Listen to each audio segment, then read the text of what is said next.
Assalamualaikum warahmatullahi wabarakatuh. Selamat malam Mas Dika. Perkenalkan saya Anggi Pramustika. Video ini merupakan evaluasi komprehensif saya terhadap proyek kata mataku dalam mata kuliah praktik perencanaan strategi periklanan.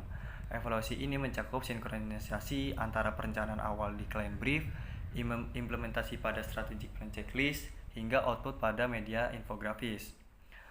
Kata mataku merupakan program pengabdian masyarakat dari FKUI yang menghadapi tantangan komunikasi yang kompleks. Kusta bukan hanya masalah medis di Papua, melainkan juga masalah sosial karena adanya stigma penyakit kutukan.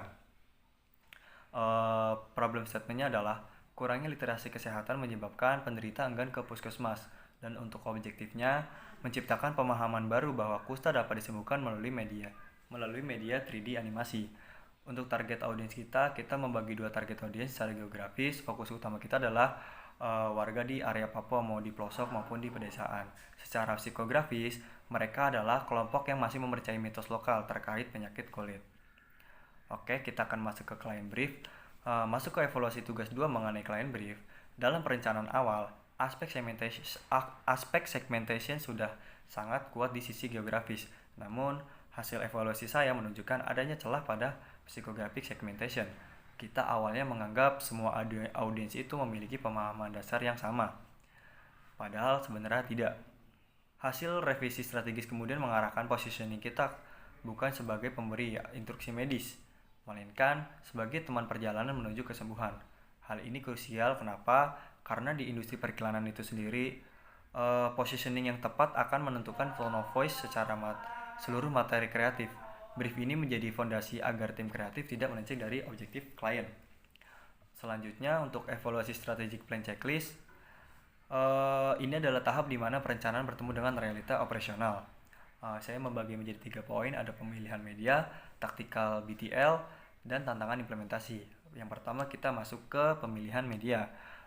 Keputusan menggunakan TVRI adalah langkah strategis yang paling efektif. Mengapa? Karena berdasarkan data sebaran sinyal, TVRI memiliki penetrasi tertinggi di wilayah pegunungan Papua dibandingkan media swasta maupun media sosial.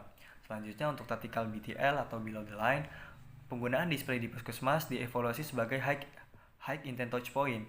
Audiens yang datang ke puskesmas sudah memiliki awareness kesehatan, sehingga video edukasi berfungsi sebagai pendorong keputusan atau bisa dibilang sebagai call to action untuk segera memeriksakan diri.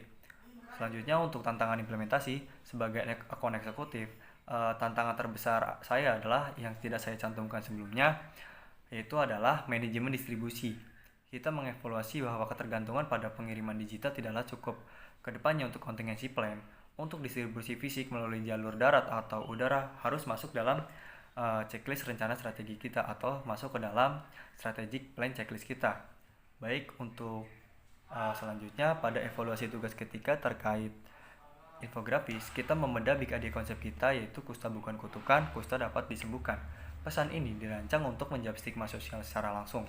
Saya membagi menjadi 2 di sini, ada communication pathway dan efektivitas pesan. Penggunaan 3D animasi bukan sekedar pilihan estetika, melainkan keputusan strategis untuk meminimalisir rasa takut. Selain hal tersebut, juga minimnya literasi dan minimnya pendidikan di Papua menjadikan salah satu alasan kita untuk menekankan gaya visual kita. Kenapa? Karena karakter animasi ini bertindak sebagai perantara pesan yang safe. Selanjutnya, untuk efektivitas pesan dari evaluasi jalur komunikasi, kita melihat bahwa integrasi antara pesan di TVRI dan di puskesmas menciptakan pengulangan atau frekuensi yang diperlukan dalam kampanye perubahan perilaku.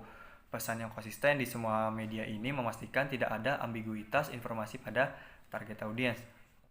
Sebagai penutup, evaluasi keseluruhan menunjukkan bahwa proyek kata mataku telah memenuhi KPI utama, terutama dalam hal perluasan jangkauan edukasi ke level nasional dan lokal. Untuk rekomendasi strategis dari saya, berdasarkan evaluasi semester ini, saya merekomendasikan adanya integrasi opinion leader lokal, seperti tokoh adat atau tokoh agama dalam strategi komunikasi berikutnya. Kenapa? Karena validasi dari tokoh lokal akan memperkuat kredibilitas pesan medis yang kita sampaikan melalui animasi. Demikian pemaparan UAS evaluasi strategi komunikasi kata mataku atau proyek kata mataku dari saya. Kurang lebihnya mohon maaf. Sekian, terima kasih.